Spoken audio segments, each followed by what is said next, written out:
भी हैं, जहां क्रिसमस की खुशियों पर गुंडागर्दी का ग्रहण लगाया गया है और यह सब हिंदुत्व के नाम पर ही हुआ है। कांग्रेस नेता पवन खेड़ा का तो सीधा कहना है कि यह सब प्रधानमंत्री के गुंडे हैं। आइए जरा सुन लीजिए पवन खेड़ा क्या कह रहे हैं इस मसले पर। लेकिन दूसरी तरफ प्रधानमंत्री नरेंद्र मोदी को देखिए, एक ये तस्वीर देखिए और दूसरी तस्वीरें भी हम दिखाएंगे, आप तक पहुंचाएंगे, लेकिन पहले सुनिए पवन खेड़ा को।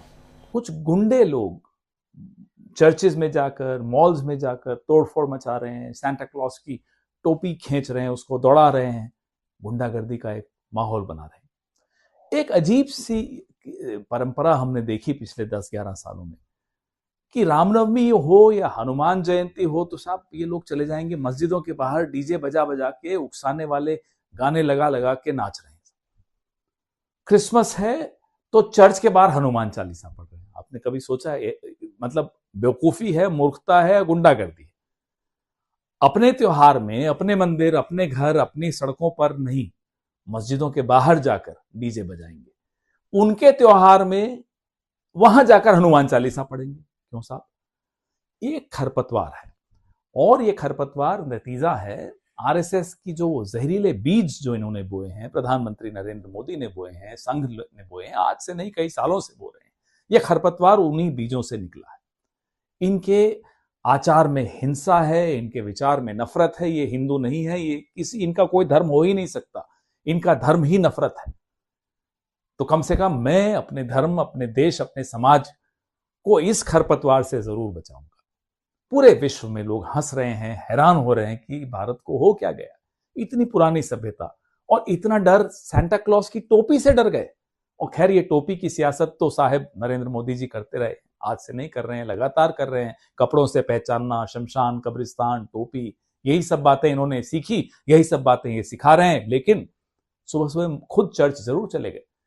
तो इस दौरे सियासत का इतना सा फसाना है कि बस्ती भी जलानी है और मातम भी मनाना है। चले गए, केरला में चुनाव है तो मोदी जी आज चर्च चले गए। गुंडों को अपने नहीं रोक पा रहे, जो इनकी फौज है इनको नहीं रोक पा रहे या रोकना नहीं चाह रहे। ये ऐसी परंपरा है कि जहां स्वामी विवेकानंद जीशु पर्व के नाम से वो मनाते थे और आज भी उनकी याद में आज के दिन रामकृष्ण मिशन पूरे विश्व में जहां जहां एक मिशन है वहां जीशु पर्व मनाते हैं, यानी कि जीसस क्राइस्ट का ये त्योहार मनाते हैं। तो ये समृद्ध परंपरा को इस तरह की खरपतवार, इस तरह के जहरीले जो बीज आरएसएस ने बोए हैं, हम अपने सभ्यता को, अपने धर्म को, अपने देश को इनसे बचाएंगे। तो सुना आपने, इस दौरे सियासत का इतना सा फसाना है, इस बस्ती को भी जलानी है, बस्ती भी जलानी है और मातम भी मनाना है। तो आप समझ लीजिए कि क्या कुछ चल रहा है इस देश में। तस्वीरें बहुत कुछ बयां करती हैं। तस्वीर जो आप देख रहे हैं ये तस्वीर है छत्तीसगढ़ की राजधानी रायपुर के मैग्नेटो मॉल की, जहां बाहर क्रिसमस के त्योहार पर सजाया गया था। गुंडे आए, बीजेपी के गुंडे आकर तोड़फोड़ किए चले गए। क्रिसमस पर जिस तरह के उत्पात और चर्चों में तोड़फोड़ की खबरें सब तरफ से आ रही हैं, उस पर अब देश के उन तमाम नेताओं को चिंता हो रही है कि जिनका संविधान में यकीन है, उनको चिंता हो रही है और यह चिंता वाजिब भी है। तमिलनाडु के सीएम एमके स्टालिन ने आज ट्विटर पर जो कुछ लिखा है, सोशल मीडिया पर क्या कुछ लिखा है, जरा आपके सामने रख रहा हूं। लिख रहे हैं यहां तमिलनाडु के सीएम कि बहुसंख्यक समुदाय की सच्ची शक्ति और चरित्र अल्पसंख्यकों को भयमुक्त जीवन जीने का आश्वासन देने में निहित है। जब कुछ दक्षिणपंथी हिंसक समूह बहुसंख्यक समुदाय के नाम पर हमले और दंगे करते हैं, ठीक उसी समय जब माननीय प्रधानमंत्री क्रिसमस समारोह में भाग ले रहे होते हैं, तो यह राष्ट्र को एक चिंताजनक संदेश देता है। मणिपुर के बाद जबलपुर, रायपुर और अन्य जगहों पर अल्पसंख्यकों पर हमलों की खबरें सद्भाव को महत्व देने वाले किसी भी व्यक्ति के लिए अस्वीकार्य हैं। केंद्र सरकार में भाजपा सरकार के सत्ता में आने के बाद से अल्पसंख्यकों के खिलाफ नफरत भरे भाषणों में 74 4% की कथित वृद्धि आगे आने वाले गंभीर खतरे का संकेत देती है। इसीलिए समाज को विभाजित करने वाले दंगाई समूहों पर अंकुश लगाना एक साझा और अत्यावश्यक कर्तव्य है, जिसे दृढ़ संकल्प के साथ लागू किया जाना चाहिए। यह बात तमिलनाडु के सीएम एमके स्टालिन कह रहे हैं। तो अल्पसंख्यकों को डराने वाली ऐसी घटनाओं पर विपक्ष के नेता तो चिंता जाहिर कर रहे हैं, लेकिन प्रधानमंत्री मोदी ने अब तक इस पर कोई प्रतिक्रिया नहीं दी है, बल्कि आज लखनऊ में वो राष्ट्र प्रेरणा स्थल का उद्घाटन करने पहुंच गए, जहां अटल बिहारी वाजपेयी, श्यामा प्रसाद मुखर्जी और पंडित दीनदयाल उपाध्याय की 65 फीट ऊंची कांसे की मूर्तियों का अनावरण किया गया। जाहिर है मोदी 2027 में होने वाले विधानसभा चुनावों के लिए बीजेपी की जमीन तैयार कर रहे हैं। जी हां, बीजेपी की जमीन तैयार कर रहे हैं मोदी। वहां उत्तर प्रदेश में 3 ब्राह्मण नेताओं की मूर्तियां लगाकर बीजेपी उत्तर प्रदेश में अभी से जातिगत समीकरण बनाने में जुट गई है। हालांकि इस पर सवाल भी उठ रहे हैं कि जब मायावती ने दलित प्रेरणा स्थल बनाकर डॉक्टर अंबेडकर और कांसीराम की मूर्तियां लगवाई थीं, तो उसमें बीजेपी को धन की बर्बादी और भ्रष्टाचार सब दिख रहा था। अब वही काम बीजेपी ने क्यों किया? सवाल यह भी है कि मुस्लिम लीग के साथ मिलकर सरकार बनाने वाले और भारत छोड़ो आंदोलन का विरोध करने वाले श्यामा प्रसाद मुखर्जी से कौन सी प्रेरणा लेने का इशारा मोदी दे रहे हैं। और सवाल यह भी है कि क्या उत्तर प्रदेश की सारी समस्याएं दूर हो चुकी हैं जो इस तरह के आयोजनों में जनता का धन लगाया जा रहा है। ध्यान यह भी रहे दोस्तों कि इसी उत्तर प्रदेश के उन्नाव में गैंग रेप करने वाले बीजेपी के ही पूर्व विधायक कुलदीप सिंह सेंगर को अदालत से जमानत मिली, दिल्ली हाईकोर्ट से जमानत मिली है और उसकी उम्र कैद की निलंबित जो सजा है उसे निलंबित कर दी गई है, जिसके बाद पीड़िता के हक में कांग्रेस खड़ी हुई है। कल ही पीड़िता ने राहुल गांधी से मुलाकात कर कहा है कि उन्हें कांग्रेस शासित किसी भी राज्य में पनाह दे दें ताकि उनकी सुरक्षा हो। पीड़िता ने राहुल गांधी से सुप्रीम कोर्ट के लिए किसी वकील की मदद की मांग भी की है कि मुझे एक अच्छे वकील की मुझे जरूरत है, वो मुहैया करा दीजिए, उससे उनकी मदद की जरूरत है। सोचिए कि मदद और न्याय की उम्मीद राहुल गांधी से लगाई जा रही है, नेता प्रतिपक्ष से लगाई जा रही है, और मोदी केवल बेटी बचाओ का नारा ही दे रहे हैं। सुप्रिया श्रीनेत ने तो बिल्कुल सही सवाल किया है कि आखिर बीजेपी का भी नेता इस पर कुछ बोलता क्यों नहीं है? एक भी नेता नहीं बोलता, आखिर क्यों? आइए जरा सुनिए सुप्रिया श्रीनेत को। अव्वल तो अधिकांश चैनलों ने कुलदीप सेंगर को बेल मिलने पर शोज नहीं किए। जिन कुछ लोगों ने शो किए उसमें बीजेपी ने पार्टिसिपेट नहीं किया। बीजेपी ने अपने स्पोक्सपर्सन, अपने प्रवक्ता नहीं भेजे। तो ये देश की आधी आबादी जानना चाहती है कि हर बार बीजेपी इस देश की बेटियों के खिलाफ आरोपी और दोषियों के साथ ही क्यों खड़ी पाई जाती है? ये कौन सा बीजेपी का चाल चरित्र और चेहरा है? क्या आज एक दिन बीजेपी सबके साथ मिलकर ये नहीं बोल सकती थी कि वो उन्नाव की पीड़िता के साथ खड़ी है और दोषी कुलदीप सिंह सेंगर के साथ नहीं? तो सुन रहे थे आप, यहां पर साफ साफ कई सारे सवाल खड़ी कर रही हैं सुप्रिया श्रीनेत। तो वैसे खबर है कि सीबीआई उन्नाव रेप मामले में कुलदीप सेंगर की आजीवन कारावास की सजा के निलंबन के फैसले को सुप्रीम कोर्ट में चुनौती देगी। लेकिन सवाल यही है कि आखिर सीबीआई ने यह फैसला लेने में देर क्यों की? जमानत का आदेश होते ही इसके खिलाफ अपील क्यों नहीं की गई? आम आदमी पार्टी के नेता सौरभ भारद्वाज ने बताया है कि अरविंद केजरीवाल को जमानत मिलने के फौरन बाद ही स्टे लेने के लिए अदालत का रुख सीबीआई ने कर लिया था। लेकिन यहां क्यों नहीं? आखिर क्यों यहां सीबीआई ने देर की? सुनिए जरा सौरभ भारद्वाज को।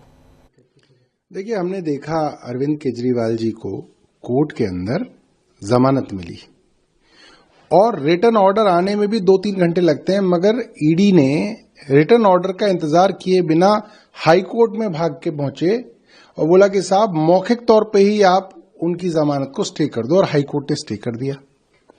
तो इस मामले में क्या उसी केंद्र सरकार की सीबीआई नहीं जा सकती थी?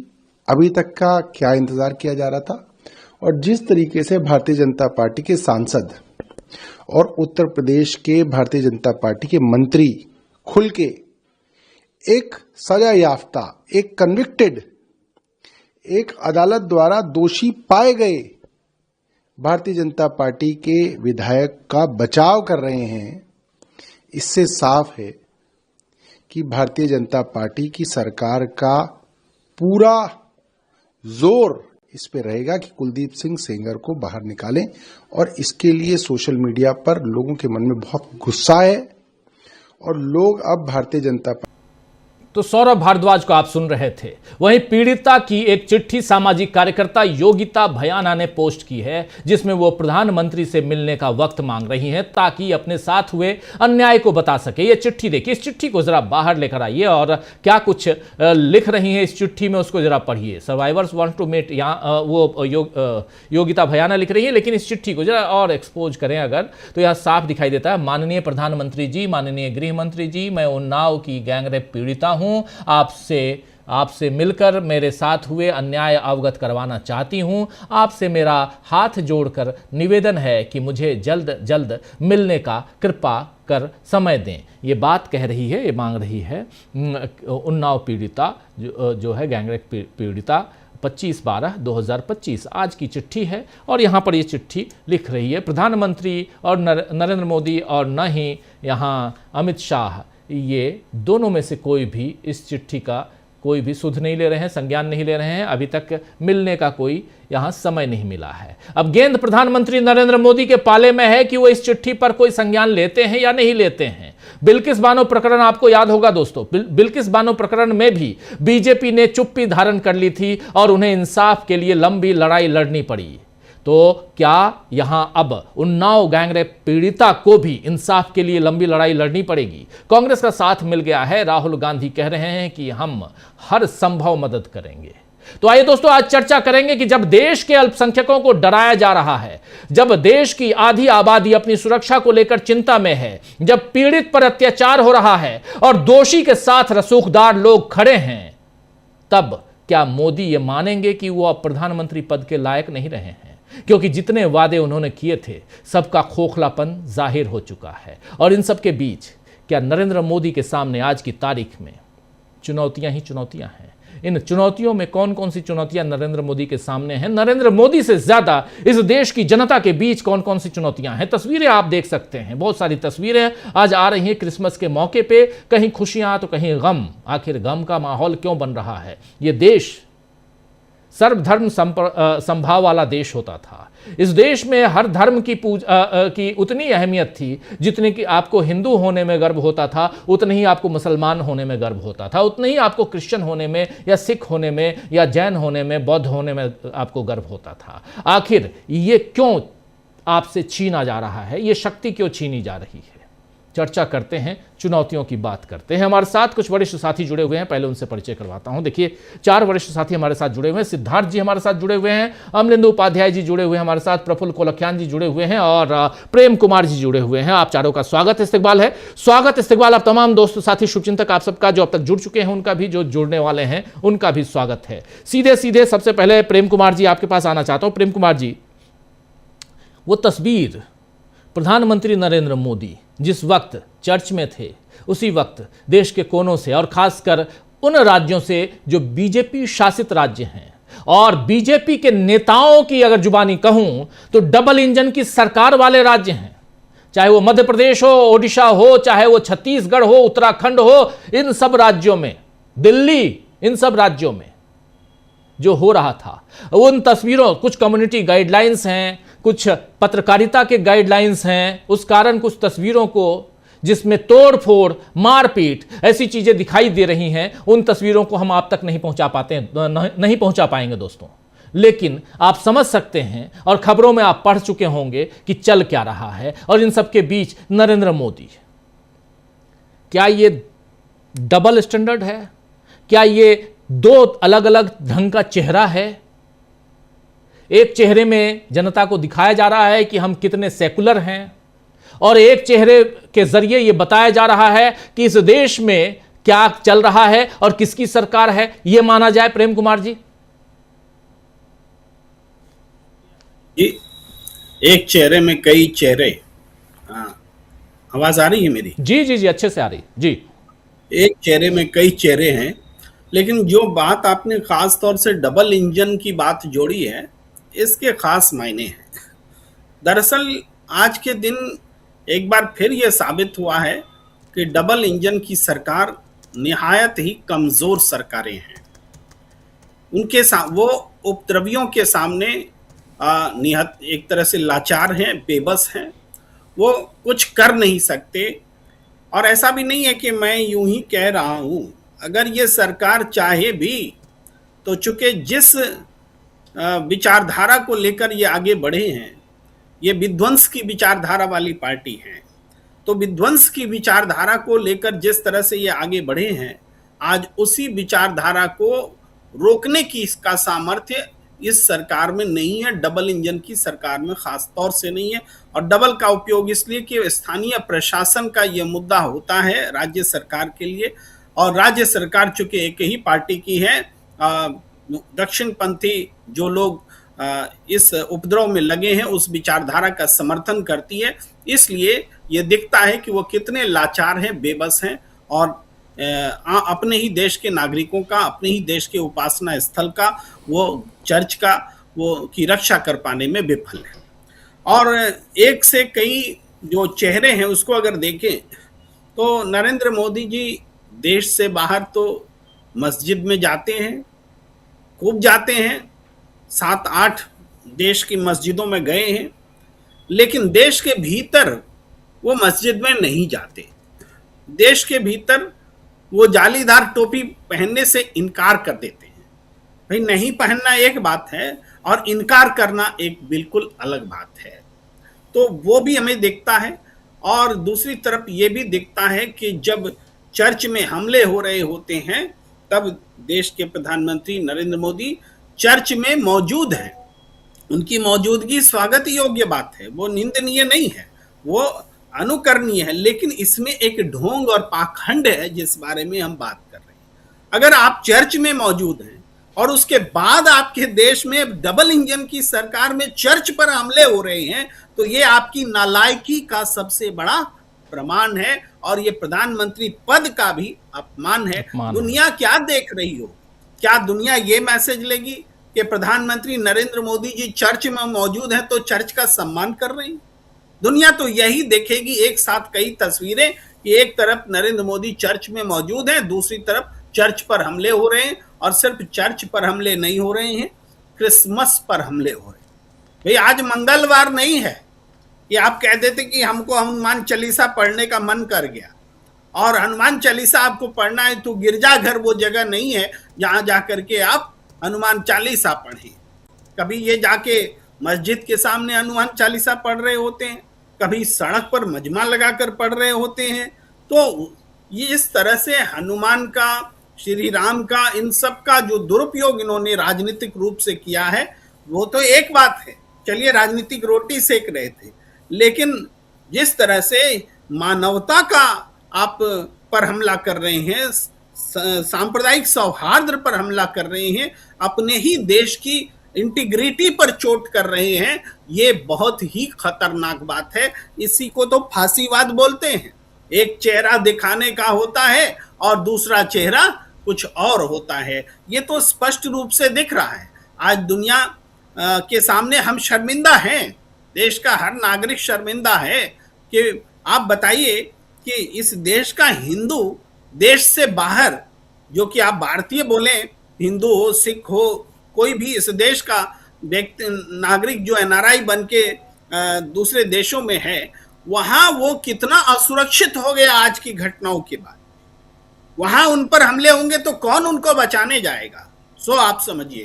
तो जहां दरअसल बहुसंख्यकवाद का विरोध है, चाहे ये बहुसंख्यकवाद हिंदुस्तान में हो, चाहे बांग्लादेश में हो, चाहे किसी और देश में हो, जब जब बहुसंख्यकवाद बढ़ेगा, उसका पोषण किया जाएगा, तब तब मानवता शर्मसार होगी और अल्पसंख्यक का जीवन खतरे में होगा। ये बातें हमें समझ लेनी चाहिए। और हम बार बार एक बात बांग्लादेश के संदर्भ में भी कहते हैं कि जब सरकार कमजोर होती है तभी बांग्लादेश के हिंदू असुरक्षित होते, जब सरकार कमजोर हुई है तब बांग्लादेश में हिंदू असुरक्षित हुए हैं।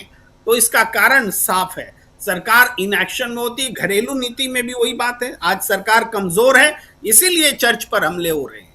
अगर सरकार मजबूत होती है, नरेंद्र मोदी एक बार खड़े होकर बोल देते कि यह हिंसा काबिले बर्दाश्त नहीं है, तो क्या हिंसा होती? नहीं होती। लेकिन या तो वो इस हिंसा में शामिल हैं और नहीं तो वो पूरी तरह से कमजोर हैं। तो हमें थोड़ा बोलने में संकोच होता है कि वो हिंसा में सीधे इन्वॉल्व हैं। हम तो यही कह सकते हैं कि वो कमजोर और लाचार सरकार है जो इन उपद्रवी समाज तोड़क शक्तियों को रोक पाने में विफल है। जी जी बिल्कुल। कैसे आप देखते हैं सिद्धार्थ जी, एक तरफ दो तस्वीरें, इसका जिक्र करना जरूरी और इस पर चर्चा होनी चाहिए। एक तरफ नरेंद्र मोदी जो पहुंचते हैं चर्च में, दूसरी तरफ रायपुर, ये तस्वीर देखिए, नरेंद्र मोदी पहुंचे हैं प्रार्थना सभा में सुबह सुबह, पूरी दुनिया को ये तस्वीर दिखाने के लिए। अच्छी बात है, दिखाइए, सेकुलर राष्ट्र है ये, दिखाना चाहिए, लेकिन एक यही तस्वीर जानी चाहिए, वो तस्वीर नहीं जानी चाहिए जो रायपुर, जबलपुर, उत्तराखंड, ओडिशा, दिल्ली, इन तमाम जगहों से जो तस्वीरें आई हैं। लेकिन वो तस्वीरें भी, ये रायपुर की तस्वीर है, मैग्नेटो मॉल, वो तस्वीरें नहीं जानी चाहिए। या तो रुकवा देते, या और हनुमान चालीसा पढ़िए, जहां पढ़ना है पढ़िए, किसने रोका है। लेकिन आप जाके चर्च में पढ़ेंगे, आप जाके मॉल में पढ़ेंगे, अगर कोई वहाँ नमाज अगर पढ़ता है तो आप उसके ऊपर क्या क्या नहीं करते हैं। ये सब कुछ अभी हम पिछले 10-12 साल में देख रहे हैं और परिस्थितियाँ इस ढंग से हो गई हैं कि आपको धार्मिक स्वतंत्रता रही ही नहीं। जो संविधान हमको धार्मिक स्वतंत्रता की बात करता है, जिस संविधान के तहत ये देश चलता है, ये दोहरा चेहरा क्यों सिद्धार्थ जी? क्या फायदा है बीजेपी को इससे? जी सबसे पहले तो बड़े दिन की क्रिसमस की सभी को बधाइयाँ। जितने भी दुनिया में सबसे बड़े बड़े त्योहार मनाए जाते हैं एक दिन के, उसमें क्रिसमस एक ऐसा त्योहार है जो कि दुनिया के सबसे ज्यादा लोग, सबसे बहुसंख्यक लोग मनाते हैं, क्योंकि दुनिया में ज्यादातर देश ईसाई देश हैं, हमें वो भी पता है। इसीलिए ये एक ऐसा त्योहार है जो कि दुनिया भर में मनाया जाता है। हम लोग तो बचपन में स्कूल में भी रहते थे तो क्रिसमस के बड़े दिन की छुट्टियां होती थी। वो छुट्टियों का माहौल है, एक आनंद और खुशी का माहौल होता है। ऐसे में जो आप उत्पात की तस्वीरें दिखा रहे हैं, ये अपने आप में बहुत चिंता का विषय तो है ही, क्योंकि अगर भारत में आप 100 में 80 हैं ऐसा आपको लगता है, इसीलिए दूसरों से बदसलूकी होगी, तो दुनिया के नक्शे पर तो आप 80 में से सिर्फ 10 हैं। विश्व के बहुसंख्य आपको अगर अल्पसंख्यक मानकर आपके साथ बदसलूकी करने लगेंगे तो आपकी क्या हालत हो जाएगी। पहलगाम के बाद यही हुआ ना। पहलगाम के बाद तालिबान और इजराइल को छोड़कर 200 देश में से एक भी देश ने आज तक पाकिस्तान का पी भी नहीं बोला है। मतलब भाजपा अपनी नीतियों से भारत को दुनिया में अलग थलग तो भारत को कर दिया। आज हालत यह है कि बांग्लादेश में किसी हिंदू को पकड़ के जला दिया जाता है। ट्रंप साहब हिंदुओं को बेड़ियों में और सीखों में बांध के कार्गो हवाई जहाज में आपको जबरदस्ती भेज देते हैं और आप कुछ कर नहीं पाते हैं। तो इसका मतलब यह है कि भाजपा के साथ दिक्कत यह है कि भाजपा के पा में ही, जब मैं तो कभी कभी हंस विनोद में कहता हूँ कि भाजपा में जो पा है ना, वो पा का मतलब पार्टी कम है और पाखंड ज्यादा है, क्योंकि उनकी मजबूरी भी है, क्योंकि वो क्या करेंगे। ये अगर जब तक वो दोहरा चरित्र नहीं करेंगे, पाखंड नहीं करेंगे, तब तक ये होगा क्यों? क्योंकि एक चीज भारत में, आज के वर्तमान भारत में इस बात पर तो विवाद हो सकता है कि भारत में लोकतंत्र मजबूत हुआ है या कमजोर हुआ है। इस बात पर तो विवाद हो सकता है कि सांप्रदायिकता बढ़ी है या घटी है। पर इसमें अब किसी को कोई दो राय नहीं होनी चाहिए कि भारत में शराफत खतरे में है और धूर्तता के पौ बार रहे हैं। चाहे वो कुलदीप सेंगर का मामला हो, चाहे ब्रिजभूषण शरण सिंह का मामला हो, नाव का मामला हो, या आज जिस तरह से बड़े दिन के दिन क्रिसमस में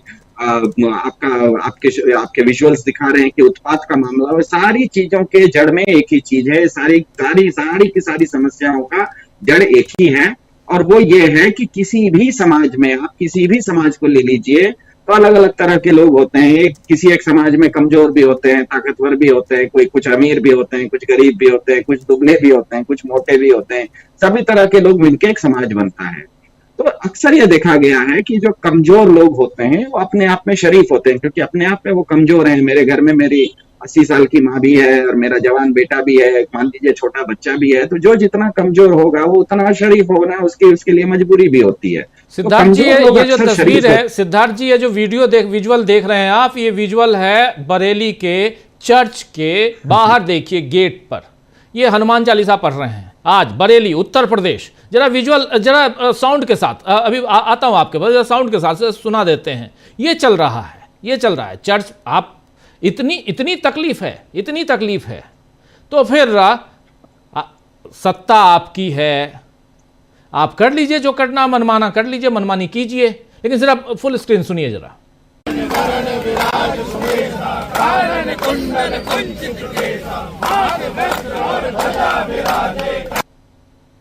सुन रहे थे, ये नमूना है जी। और सबसे बड़ी चीज है कि पुलिस सिक्योरिटी के साथ है, पुलिस भी साथ में है, पुलिस भी साथ में, मतलब फुल प्रोटेक्शन प्रशासन का। जी, तो मेरा तो इन लोगों से कहना है जो कि हाथ वज्र और ध्वजा बिराजे गा रहे हैं, उनको ये प्रधानमंत्री मोदी जी को भी कहना चाहिए कि जब वो अगली बार ट्रंप साहब के साथ मिले तो उनके सामने भी वो यही गाना गा दें, या भारत के प्रधानमंत्री जिस समय प्रधानमंत्री का शपथ लेते हैं तो शपथ के समय भी वो हनुमान चालीसा का पाठ कर दें। तो ये इसीलिए मैं कह रहा हूँ कि ये भाजपा की एक मजबूरी है, भाजपा का पाखंड है, और ये केवल मैं इसमें ध्यान में रखिएगा, कोई भाजपा के शीर्ष नेता की बात नहीं है। भाजपा एक पार्टी के नाते जो उसका स्ट्रक्चर है, जो उसके सिद्धांत हैं, उस सिद्धांत को जब तक हम समझेंगे नहीं तब तक चेहरा बदलते चला जाएगा, लेकिन समस्या वहीं की वहीं रह जाएगी।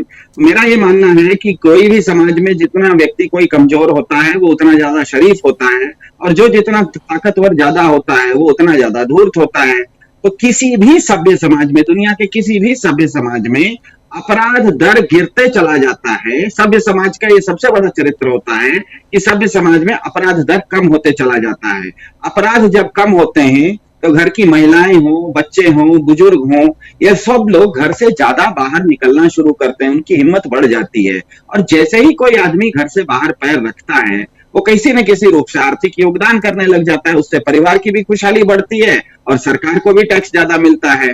भारत में पिछले 12 साल से एनसीआरबी का डेटा बताता है, एनसीआरबी मतलब राष्ट्रीय अपराध ब्यूरो का रिकॉर्ड, ये मोदी सरकार का ही संस्था है, उसका डेटा बताता है कि भारत में कमजोरों के ऊपर अपराध बढ़ रहे हैं, चाहे महिलाओं के ऊपर बढ़ रहे हो, चाहे बच्चों के ऊपर बढ़ रहे हो, चाहे दलितों के ऊपर बढ़ रहे हो, चाहे किसानों के ऊपर बढ़ रहे हो। उसका पूरा का पूरा ग्राफ है, उसमें कहीं कोई शंका किसी को होने की जरूरत नहीं है। 2012 में प्रति 10,000 महिलाओं में 5 महिलाओं के ऊपर अपराध होते थे, आज वो 7 महिलाओं के ऊपर हो रहे, मतलब 1.5 गुना बढ़ गया।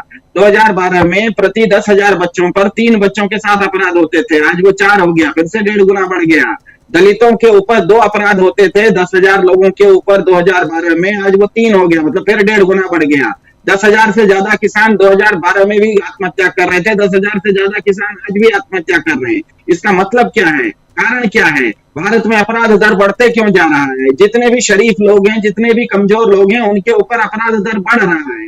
ये ग्राफ बता रहा है, ये डाटा बता रहा है। यहाँ पर ये जो डाटा आपके सामने है, ये जो चार अलग अलग है, महिलाओं के साथ जो अपराध है वो बढ़ रहा है, दलितों के साथ जो अपराध, बच्चों के साथ जो अपराध है वो बढ़ रहा है। आपका ग्राफ सामने दिखा रहा है कि नीचे से ऊपर की ओर जा रहा है। 2012 में कम था और 2025 आते आते बढ़ गया। बीच में केवल एक जगह थोड़ा सा एक गड्ढा दिखता है, वो लॉकडाउन हो गया था 2020 में, कोविड लग गया था, तो लॉकडाउन के समय स्वाभाविक है, लॉकडाउन होगा तो सब लोग घर में रहेंगे, तो चोर अपराधी भी घर में रहना पड़ गया था। उसके अलावा सतत ये बता रहा है कि बच्चों के ऊपर भारत में अपराध बढ़ रहे हैं, महिलाओं के ऊपर बढ़ रहे हैं, दलितों के ऊपर बढ़ रहे हैं, किसानों की आत्महत्या बढ़ रही है। ये सारे लोग कौन होते हैं? ये सारे लोग कमजोर होते हैं, ये सारे लोग शरीफ होते हैं। जैसे आज क्रिसमस के दिन कौन भारत में जो अल्पसंख्यक हैं वही तो क्रिसमस मनाएंगे। हम लोग क्रिसमस की शुभकामना देते हैं, बधाइयां देते हैं, लेकिन एक धार्मिक पर्व जो है वो तो ईसाइयों का पर्व है, तो अल्पसंख्यक है। अल्पसंख्यक है इसका मतलब कमजोर है मतलब शरीफ है।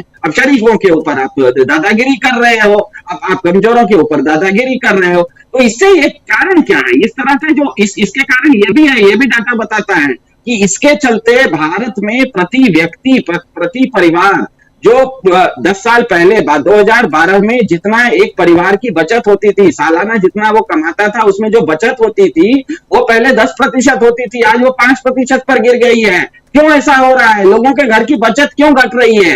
क्योंकि लोगों का घर के ज्यादा लोग अब कमा नहीं पा रहे हैं। जो घर के कमजोर हैं, जो घर की महिलाएं हैं, वो घर से बाहर नहीं निकलने की उनको हिम्मत हो रही है। तो घर का एक आदमी कमा रहा है, हो सकता है उसका वेतन बढ़ रहा होगा, लेकिन घर का एक आदमी की कमाई भले बढ़ रही है, कुल मिला के घर के ज्यादा लोगों की कमाई घट रही है क्योंकि वो बाहर ही नहीं निकल रहे हैं। इसका मतलब क्या? फिर ये बीच में ये केवल इतना बता रहा है, बीच में एक ऊंचा दिखा रहा है पहाड़, वो 2020 में, क्योंकि सारे लोग घर पर बैठे हुए थे, कोई खर्चा नहीं हो रहा था, इसीलिए 2020 के लॉकडाउन में सारे लोगों की बचत थोड़ी बढ़ गई थी। लेकिन ये जो बचत है तो घटती जा रही है। तो इसका मतलब क्या है, ये कारण क्या है? इसका सबसे मूल कारण ये है राजीव जी, कि समाज और संगठन दोनों अलग अलग चीजें होती हैं, दोनों अलग इकाई होती है। कोई भी समाज जो होता है वो हमेशा न्याय प्रधान होता है। जज के सामने अगर कोई अपराधी आए तो उसको भी वही सजा देगा जज, और उसका बेटा आए तो भी वही सजा देगा। समाज ने कोई भी जो भी समाज होता है वो न्याय प्रधान होता है। लेकिन दूसरी तरफ जो संगठन होता है वो हमेशा अपनत्व प्रधान होता है। संगठन में अपनों की 100 खून माफ होते हैं। इसीलिए आप देखते हैं बलात्कार किए हुए सेंगर साहब को भी बाहर निकल जाते हैं, ब्रिजभूषण शरण सिंह जी को, उनको कुछ नहीं करते हैं तो उनके बेटे को टिकट दे दिया जाता है। बीजेपी गर्व से ये कहती है कि वो विश्व का सबसे बड़ा संगठन है। तो अब मुझे बताइए, जो अपने आप को समाज मानता ही नहीं है, बीजेपी अपने आप को समाज मानती ही नहीं है, बीजेपी अपने आप को संगठन मानती है, तो कोई भी संगठन का चरित्र होता है कि वो कभी भी न्याय प्रधान हो ही नहीं सकता, वो हमेशा अपनत्व प्रधान होगा।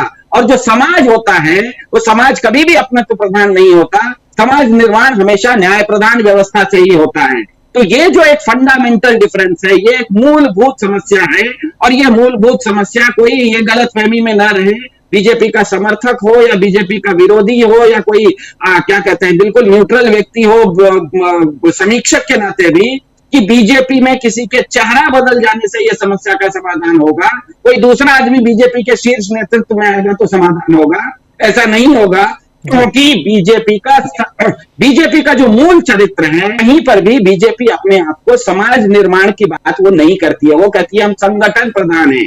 तो जहां पर भी संगठन होगा, संगठन में अपनों का बचाव होगा और गैरों के ऊपर अनावश्यक अत्याचार होगा। अपने अगर सेंगर है, अपना अगर ब्रिजभूषण शरण सिंह है तो उसको बचाया जाएगा।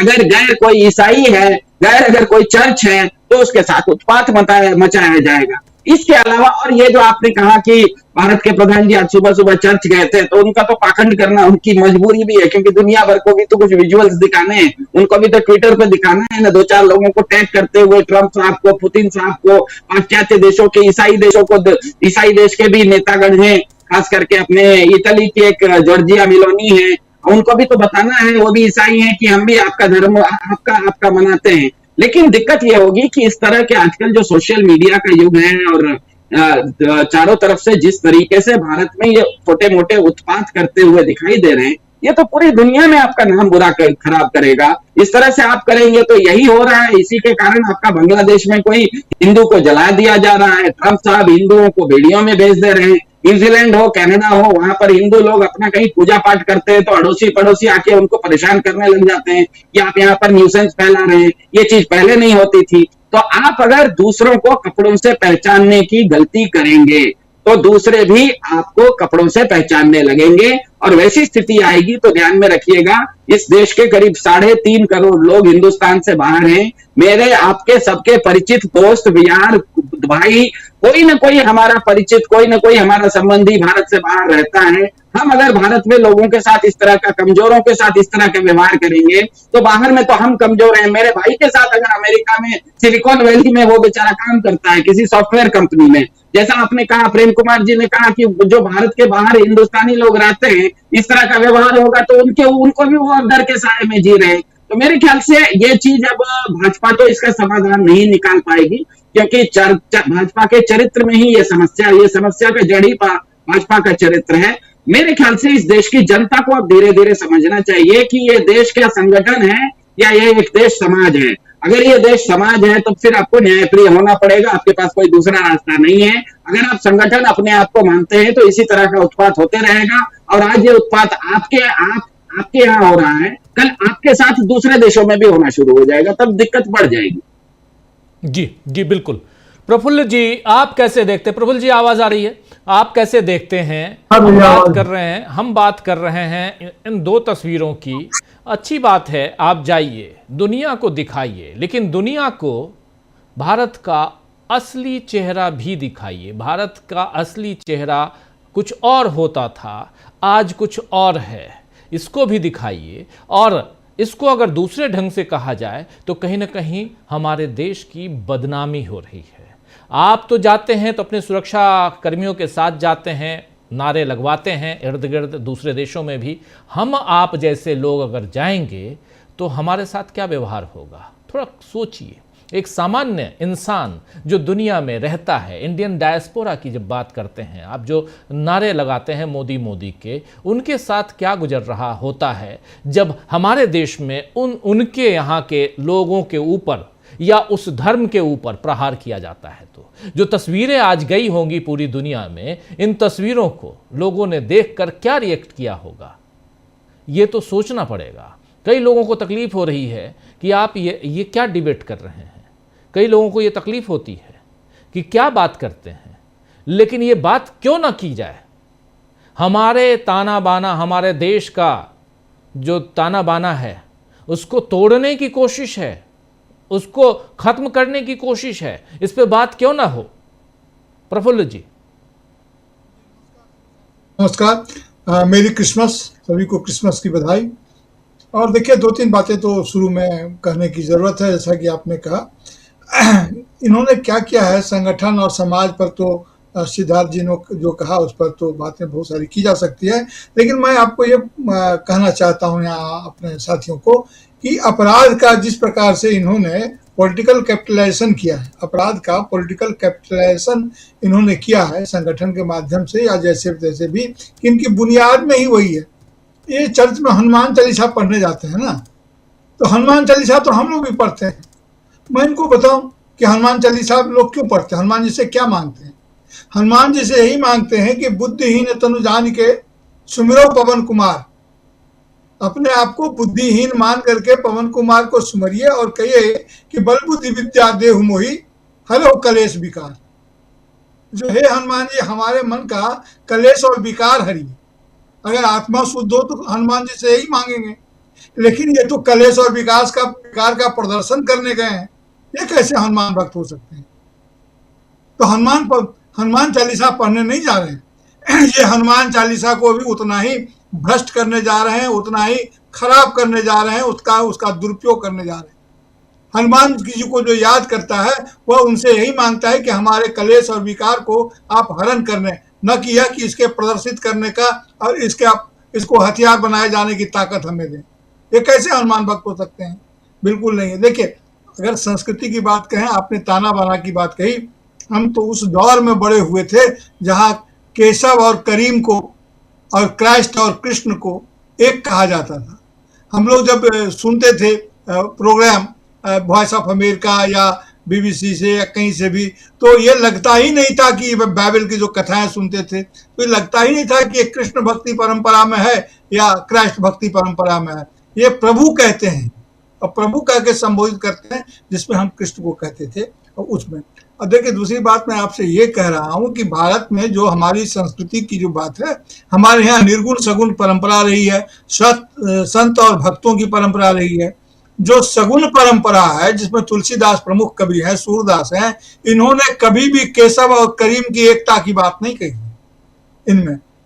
लेकिन जो निर्गुण भक्ति परंपरा के लोग हैं, उन्होंने केशव और करीम की एकता की बात कही है। ये जो हम सुनते हैं गांधी जी के मुंह से कि हिंदू और मुसलमान दो आंख हैं, दास का भी कथन है, रैदास के भजन में ये बात है कि हिंदू और मुसलमान दो आंख हैं। जब आरएसएस के तो चिन्हित दुश्मन है, बंच ऑफ थॉट में तो साफ साफ लिखा था ना, ईसाई, मुसलमान और कम्युनिस्ट। तो मुसलमान क्यों लिखा था यहाँ पर? ईसाई क्यों लिखा था? क्योंकि ईसाई तो यहाँ राज कर रहे थे।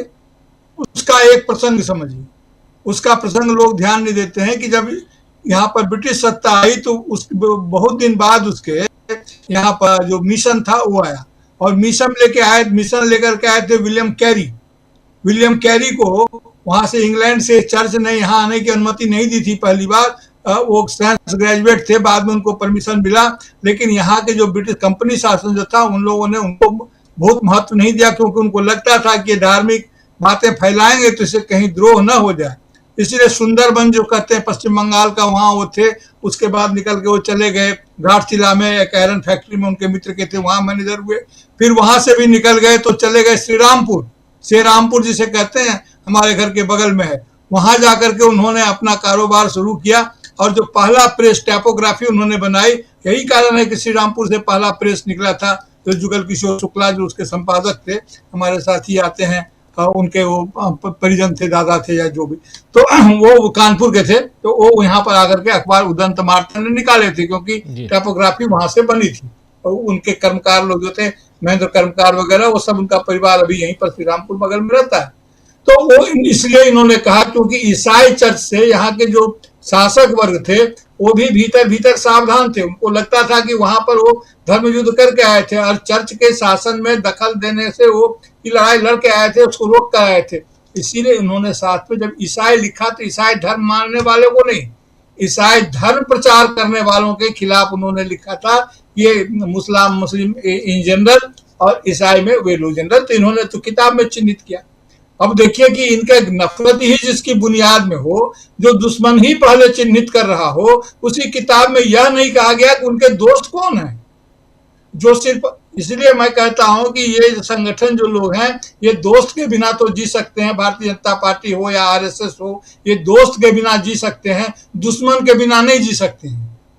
और जाहिर है कि जब हम दोस्त के बिना जी सकने की बात बोल रहे हैं तो दोस्त और दास में फर्क कर रहे हैं।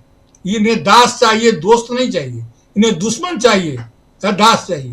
तो इनके पूरे सांस्कृतिक बुनावट ही वही है। अभी जब उन्नाव की बात आपने की थी, तो उन्नाव के में जब जो पीड़िता हैं, उन्होंने इनसे बहुत कोशिश की मिलने की, लेकिन मुलाकात तो उनको राहुल भैया से हुई। इतनी करुणा आवाज में और कितने विश्वास के साथ उसने कहा कि राहुल भैया ने सामने से फोन किया, मिलने का समय दिया, और मुझे लगता है कि मिल भी गए, वहां उनसे मुलाकात भी हो गई सोनिया गांधी और राहुल गांधी से। कितना भरोसा उपजता है सिर्फ एक नाम से और एक आश्वासन से, टेलीफोन से, कि वहां से हमें मदद मिलेगी। और जब यह होता है, उसके बाद सीबीआई के इस जो फैसले की जो उनको मिला है, तो सीबीआई उसके बाद सुप्रीम कोर्ट में इसको चुनौती देने के लिए जाती है। तो सुप्रीम कोर्ट में क्या होगा, वो भी ये भी सकता है कि इधर नरेशन बनेगा सुप्रीम कोर्ट में। मैं प्रीएम्प्टिव नहीं कर रहा हूं, मैं कोई अवमानना नहीं कर रहा हूं, लेकिन सुप्रीम कोर्ट में यह हो सकता है कि एक केस दायर हो और स्टे नहीं लगे, जब फैसला होगा तब तक के लिए वो बेल पर रहे, या पता नहीं क्या होगा नहीं होगा। जिस प्रकार से चर्च में जाकर के इस तरह की बात बोल रहे हैं, प्रेम कुमार सर ठीक ही बोल रहे थे कि ये कमजोर हैं, इनका नियंत्रण नहीं है अपने लोगों पर।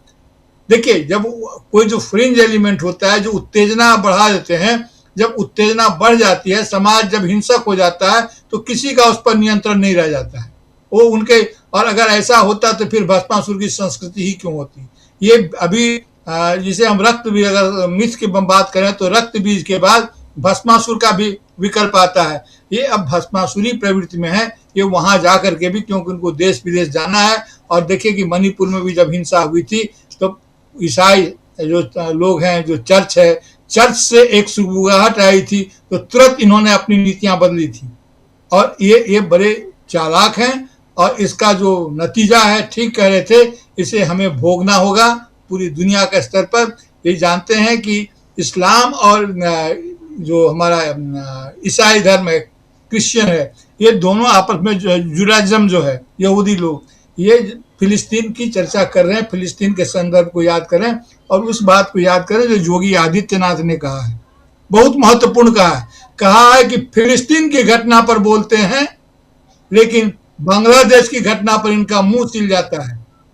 तो यानी कि फिलिस्तीन की घटना पर ये चाहते हैं कि उस ढंग को ये करें, उसको कैपिटलाइज करें पॉलिटिकली, और ये अलग तरह का तनाव बढ़ाना चाहते हैं। इसीलिए सभी जगह चर्च पर जाकर के हनुमान चालीसा तो पढ़ते हैं, लेकिन अपना विकार प्रदर्शन करते हैं। विकार के हरण की बात हनुमान जी से, हमारे महावीर से नहीं करते हैं। इसलिए ये पढ़ते कुछ हैं, करते कुछ हैं, ये दिखते कुछ हैं, होते कुछ हैं। यही इनका दोहरा चरित्र है। दोहरा क्या, बहुरा चरित्र है इनका। बहुरूपीय लोग हैं, ये किसी भी रूप में जाए, इनके आधारशिला में ही वो बात छिपी हुई है जो भारत के में विश्व मन के लिए काम करता है। ये विश्व वृक्ष है, इनकी पूरी की पूरी बनावट ही विश्व वृक्ष की है, और उसमें जो भी फल होगा वह अच्छा नहीं हो सकता है। ये इन्होंने साबित कर दिया। देश की जनता ने भरोसा किया था कि शायद इतनी संस्कृति की बात बोलते हैं, इतनी सारी बातें करते हैं, शायद इन पर कोई रुचि हो, कोई ऐसी बात हो, इतने दिनों तक ये थे कुछ करें, लेकिन नहीं। लोगों ने अटल बिहारी वाजपेयी जी के शासन को भी देखा था। आज प्रेरणा स्थल पर उनकी चर्चा हो रही है। जो तीनों ब्राह्मण को उन्होंने वहां पर बड़ी बड़ी मूर्तियां स्थापित कर दी। 2 दिन पहले चौधरी चरण सिंह का जन्मदिन गया है, एक बार भी उनकी चर्चा सरकार के माध्यम से मुंह से नहीं सुनी। अभी ये बोल रहे थे चाहे जितना कम समय हो, कम समय के लिए प्रधानमंत्री रहे हो, लेकिन हम सबका मत देते हैं। लेकिन मूर्तियां तो आप बनाए वहां पर उन्हीं का ना, आदरणीय अटल बिहारी वाजपेयी जी का, जिनके बारे में ज्योति बसु कहा करते थे कि आदमी तो सही है लेकिन गलत, एक खास संदर्भ में कहा था, लेकिन गलत पार्टी में। अब देखिए, लेकिन उनका कारण ये था कि दिशा अलग नहीं थी, कैरेक्टर अलग नहीं था, सिर्फ वरीयताओं का कारण अलग था और उतना राजनीतिक साहस नहीं था जितना राजनीतिक साहस नरेंद्र मोदी जी को हासिल है। गठबंधन की सरकार चला रहे थे, नया नया प्रयोग कर रहे थे, तो उन्होंने जो चीजें सौंपी उन्हीं के कारण आज जो विश्वसनीयता बनी थी 2014 में, उसी के आधार पर लोगों ने भरोसा किया ये शायद अच्छा करें। हालांकि और भी बहुत सारे कारण थे, लेकिन लोगों ने भरोसा किया और नतीजा देश भोग रहा है। इनसे कोई उम्मीद नहीं की जा सकती है, क्योंकि इनकी पूरी की पूरी बनावट, इनकी संरचना, इनकी गतिमयता, इनके डायमेंशन, सब कुछ हमारे एंटी कॉन्स्टिट्यूशन है और पीछे की तरफ है। ये मैं फिर आपके चैनल पर यह कहना चाहता हूं, पर्यावरण को लेकर के मैंने अन्यत्र भी कहा है, मानवता बढ़ रही है। एक तरफ हम ऑर्गेनिक ह्यूमनिज्म और एक तरफ ट्रांस ह्यूमनिज्म की तरफ हम बढ़ रहे हैं, यानी कुछ लोग देवता बन जाएंगे और कुछ लोग जानवर की जिंदगी में पीछे धकेल दिए जाएंगे। ये कुछ लोगों को पीछे धकेल रहे हैं और इसके लिए धर्म का इस्तेमाल कर रहे हैं। राजनीति से अधिक ये सभ्यता के साथ विश्वासघात कर रहे हैं। ये सभ्यता के विश्वासघाती हैं सर। जी, सभ्यता के विश्वासघाती हैं, बिल्कुल। अमलेंदु जी, आप कैसे देखते हैं जब यहाँ, क्योंकि क्रिसमस जो है वो सिर्फ भारत का त्यौहार नहीं है, पूरी दुनिया में क्या तस्वीरें आज हमने दी हैं, क्या कुछ हमने दुनिया को दिया है? राजीव जी, दुनिया को हमने मोदी जी की तस्वीर दी है और साथ साथ रायपुर की भी तस्वीर दी है, बरेली की भी तस्वीर दी है। हमने 2 तस्वीरें दी हैं और हमेशा हम 2 तस्वीर देते हैं। हालांकि एक वो जो कॉमेडियन हैं उनके ऊपर इसी में मुकदमा हो गया था कि भारत में 2 भारत हैं, इसको कहीं कुछ गा दिया था अमेरिका में जाकर उन्होंने, तो यहाँ के जो थे वो मुकदमा कायम हो गया था। तो मोदी जी जो करते हैं, राजीव जी, यहाँ फिर सवाल उठता है कि मोदी जी को क्या उनका जो समर्थक वर्ग है, जो उनके अनुयायी हैं, क्या वो मोदी जी की बात सुनते नहीं हैं? अगर मोदी जी जाकर वहां प्रार्थना में शामिल हो रहे हैं, भगवान यीशु से प्रार्थना कर रहे हैं, हाथ जोड़कर बैठे हुए हैं, और जब वो कोरस गाया जा रहा है कि आज आई खुशी आई खुशी आई, तो मोदी जी बहुत तन्मयता के साथ जो है हाथ से ताल बजाते हुए, सुर में सुर मिलाते हुए दिखाई पड़ते हैं, ताल से ताल मिलाते हुए। तो प्रधानमंत्री की बातें इनका समर्थक वर्ग क्यों नहीं सुनता है? इसी तरीके से जब पहली बार प्रधानमंत्री बने और लाल किले पर पहुंचे तो कहा कि 10 साल के लिए आप ये सांप्रदायिक बातें छोड़ दीजिए, हिंसा की बातें छोड़ दीजिए, देश को विकसित रास्ते पे ले जाना है। लेकिन 10 सालों में ही राजीव जी जितना ज्यादा उत्पाद इनके चेलों ने मचाया है, उतना तो पिछले 70 सालों में कभी नहीं मचा। तो मोदी जी की बात नहीं सुनते, या मोदी जी बात कहते नहीं है। मन की बात कुछ और होती है, जुआ पे कुछ और होती है। तो उनकी मन की बात जो है उनके भक्त समझ जाते हैं, और जुआ की बात जो है वो विदेश के लिए होती है, दूसरे देशों के लिए होती है। तो ये हमने तस्वीरें राजीव जी आज दी हैं। लेकिन राजीव जी, इसके बीच में चर्चा करना ये जरूरी है कि आज प्रधानमंत्री नरेंद्र मोदी ने जो प्रतिमाएं स्थापित की हैं, आखिर उसका संदेश क्या है? एक तो राजीव जी, अटल बिहारी वाजपेयी और दीनदयाल उपाध्याय की प्रतिमाएं एक साथ स्थापित करना, ये आरएसएस के अंदर का एक संघर्ष जो है उसको क्या पाटने की कोशिश कर रहे हैं नरेंद्र मोदी जी? क्योंकि अटल बिहारी वाजपेयी और दीनदयाल उपाध्याय दोनों राजीव जी 2 विपरीत ध्रुव थे। और बलराज मधोक की किताब में अटल जी को लेकर जो विचार व्यक्त किए गए हैं, और जो दीनदयाल उपाध्याय की जो जिस तरीके से मृत्यु हुई उसको लेकर सब बातें कही गई हैं, वो तो बड़ी खतरनाक है। तो ये आखिर क्या साबित करना चाहते हैं दीनदयाल उपाध्याय को वहाँ प्रतिमा बनाकर और अटल जी की प्रतिमा बनाकर? चलिए, अटल बिहारी वाजपेयी फिर भी प्रधानमंत्री रह लिए, आपने उनकी प्रतिमा बना ली। श्यामा प्रसाद मुखर्जी की, चलिए बाद में वो संविधान सभा के सदस्य थे, मंत्री रहे, तो आपने उनकी प्रतिमा लगा ली, कोई बात नहीं। लेकिन भाई, हमारा टैक्स पेयर का पैसा जो है ये दीनदयाल उपाध्याय के लिए क्यों खर्च किया जा रहा है? दीनदयाल उपाध्याय का भारत के लिए क्या योगदान है? समाज के लिए दीनदयाल उपाध्याय का क्या योगदान है? अटल बिहारी वाजपेयी का योगदान समझा जा सकता है, ये भारत के प्रधानमंत्री रहे, बस इतना सा योगदान, बाकी और तो कोई योगदान नहीं है। इसी तरीके से श्यामा प्रसाद मुखर्जी का योगदान है कि जब आज़ादी का आंदोलन हो रहा था, 1942 का स्वतंत्रता संग्राम आंदोलन था और भारत छोड़ो आंदोलन की जब कॉल दी जा रही थी तो उसको चलने के लिए अंग्रेजों का साथ दे रहे थे। ये योगदान है श्यामा प्रसाद मुखर्जी का। तो इसी को याद करने के लिए उनकी प्रतिमा लगाई गई है श्यामा प्रसाद मुखर्जी की। नेताजी सुभाष चंद्र बोस के खिलाफ विश्व भवन कर रहे थे श्यामा प्रसाद मुखर्जी का, इसीलिए प्रतिमा लगाई गई है। तो ये लगाई जा सकती है, कल को आप किसी भी प्रतिमा लगा सकते हैं। सावरकर की आपने लगाई थी, कल को अगर गोडसे की भी आप लगा देंगे तो कौन रोक लेगा आपको, क्योंकि आप सरकार में हैं, आपके पास पैसा है, जनता का पैसा खर्च करने के लिए आप किसी की भी प्रतिमा लगाइए, किसी की भी लगा सकते हैं। तो लगाइए, आप शौक से लगाइए, लेकिन जिसकी प्रतिमा लगा रहे हैं उसका समाज के प्रति क्या योगदान है ये तो बताइए। ये आप बताने को तैयार नहीं है कि इनका क्या योगदान है।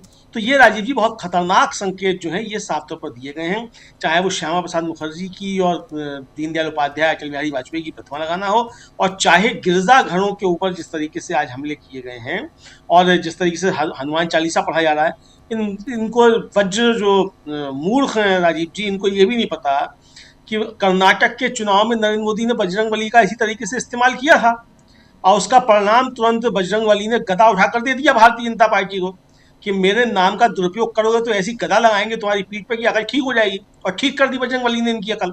लेकिन ये फिर भी जो है सुधरने का नाम नहीं लेते हैं। अब चढ़ के सामने खड़े होकर आप जो है बजरंगबली की जो है हनुमान चालीसा पढ़ रहे हैं और सीधे पढ़ने को बोल दिया जाए तो कोई नहीं पढ़ पाएगा। इसलिए वंदे मातरम प्रधानमंत्री जो थे वंदे मातरम संसद के अंदर पे बात कर रहे थे और देख कर पढ़ रहे थे, तब भी शुद्ध नहीं बोल पा रहे थे और कह रहे हैं कि पूरा गाया जाए वंदे मातरम। तो ये राजीव जी ये जो जिस तरीके के ये पाखंड की करते हैं तो उससे देश के सामने कई सारे सवाल खड़े होते हैं।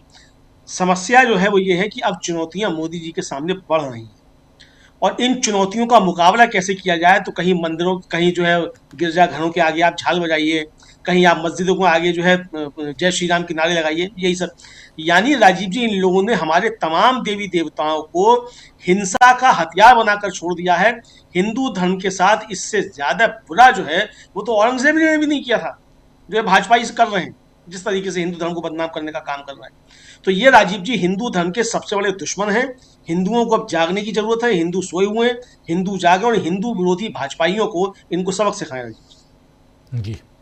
लेकिन इसको ज़रा दूसरे ढंग से देखा जाए प्रेम कुमार जी, भारत की छवि विदेश में कैसी बन रही है और इसका और कितनी चुनौतियां आने वाले समय में, जो अभी हुआ है, जो आज के दिन में पिछले 2-3 दिनों से, और दिल्ली के कुछ स्कूलों में बता दिया गया, बोल दिया गया कि किसी बच्चे को सांता क्लॉज नहीं बनाना है, अगर किसी टीचर ने ऐसा किया तो पनिश किया जाएगा। ये सब जो पिछले दिनों ये सारी घटनाएं आ रही हैं, इसको कैसे दुनिया देखेगी, पहली बात। दूसरी बात, थोड़ा सा उधर भी मैं चलना चाहता हूँ। सिंगर वाले मामले में पीड़िता का जिक्र हमने किया था, उस मामले में भी, वहाँ भी उस मामले में भी बीजेपी चुप है। बीजेपी की चुप्पी देखिए आप, बिल्कुल खामोशी है, शांति है। आपने अभी आम आदमी पार्टी के नेता, और इतना ही नहीं, जांच एजेंसियां वो भी इसमें एक्टिव नजर नहीं आती हैं जितना एक्टिव वो विपक्ष के किसी केस में नजर आती हैं। आम आदमी पार्टी के नेता सौरभ भारद्वाज ने बता दिया। अभी एक बाइट सुन लेते हैं, प्रियंका चतुर्वेदी की बाइट है, वो भी यही बात कह रही हैं कि कैसे बीजेपी के लोग यहाँ चुप्पी साध लेते हैं। यानी आप अपना रास्ता, अपना डायरेक्शन बिल्कुल क्लियर देश के सामने दिखा रहे हैं, दुनिया के सामने दिखा रहे हैं, लेकिन ये तो मनमानी होगी ना प्रेम कुमार जी। पहले जरा सुन लेते हैं प्रियंका चतुर्वेदी को, सुनिए। नमस्कार।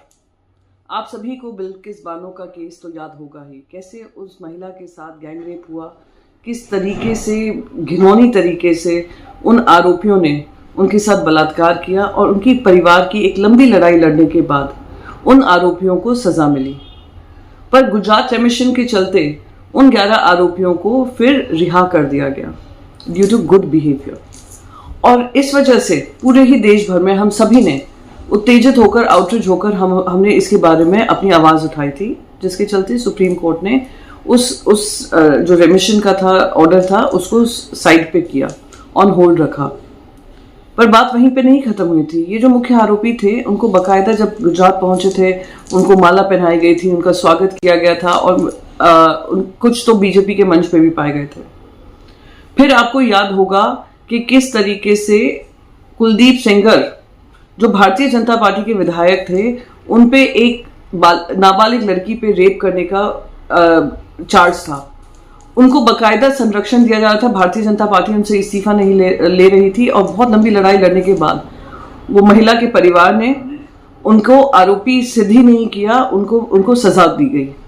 पर बात यही नहीं खत्म हुई है, उनके पिताजी की भी, वो नाबालिग लड़की जो लड़ाई लड़ रही थी, उनका पूरा परिवार लड़ाई लड़ रहा था, उनकी भी मृत्यु हो गई। और उसके चलते इनका एक और केस है जिसमें कुलदीप सेंगर जेल में है।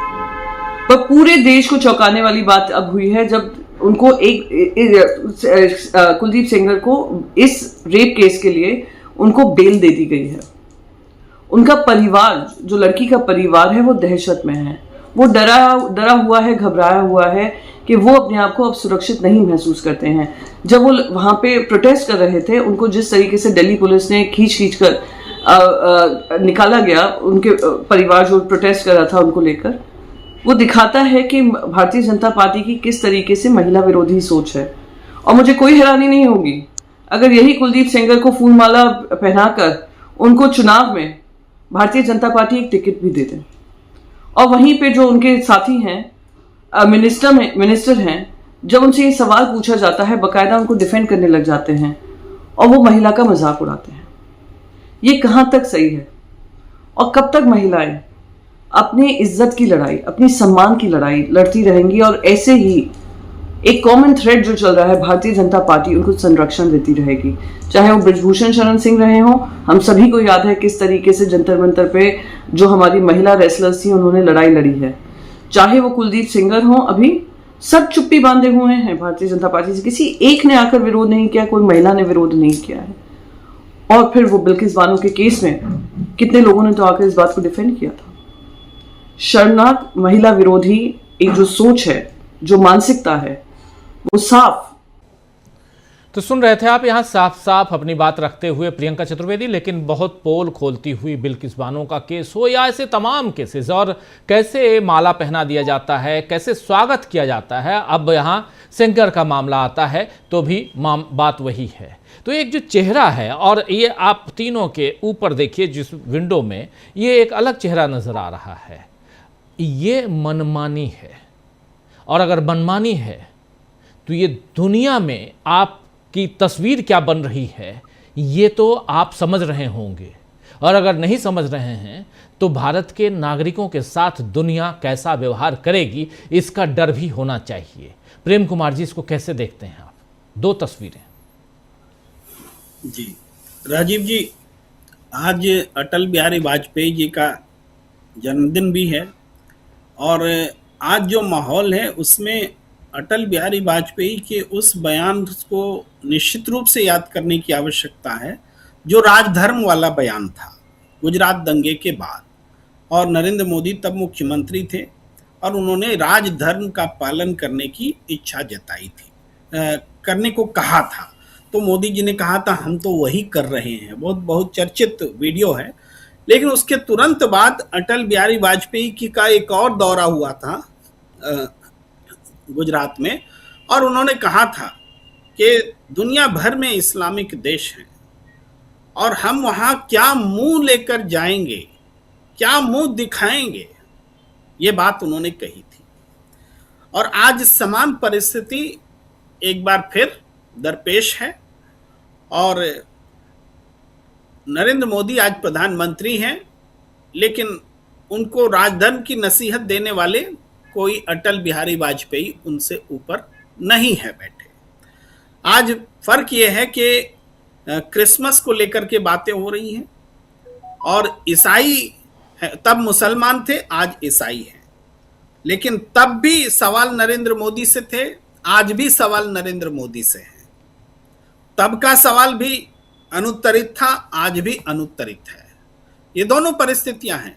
और उसके बाद आप जो कह रहे हैं कि दुनिया में क्या होगा, दुनिया में क्या हुआ था गुजरात दंगे के बाद? नरेंद्र मोदी को दुनिया में वीजा देने से लोग कतराने लगे थे, लोग अपने यहाँ बुलाना नहीं चाहते थे। तो क्या हम उस दिन का इंतजार कर रहे हैं कि हमारे देश के प्रधानमंत्री के साथ भी वैसा ही व्यवहार होने लगे जैसे मुख्यमंत्री नरेंद्र मोदी के साथ हुआ था? क्या प्रधानमंत्री नरेंद्र मोदी के साथ भी वैसा ही व्यवहार होने लगेगा? तब क्या स्थिति रहेगी? आज अभी उस स्थिति की कल्पना करना न कोई अच्छी बात है और न कल्पना की जा सकती है, न की जानी चाहिए, लेकिन बढ़ तो हम उसी दिशा में रहे हैं। ये बात है चिंताजनक। इसके बाद आपने दूसरा सवाल जो ये तस्वीर में दिख रहा है, या जो ये आपने उन्नाव की बेटी का जो सवाल उठाया, उसको देखिए, वो सवाल क्या है। सबसे पहली बात यह है कि गैंगरेप का आरोप लगने के बाद भी कुलदीप सेंगर के साथ हमेशा बीजेपी खड़ी रही और आज भी खड़ी दिख रही है, हमेशा खड़ी रही। ये सिर्फ आरोप नहीं है, उनकी अरेस्टिंग नहीं हुई, उनको पार्टी से नहीं निकाला गया तब तक, जब तक कि इलाहाबाद हाई कोर्ट के आदेश के बाद उनकी अरेस्टिंग ना हो गई, तब तक ये काम नहीं हुआ। तो इसके लिए भी लंबा संघर्ष करना पड़ा। और ये भी संघर्ष कब हुआ? जब बेटी के पिता की हत्या हो गई।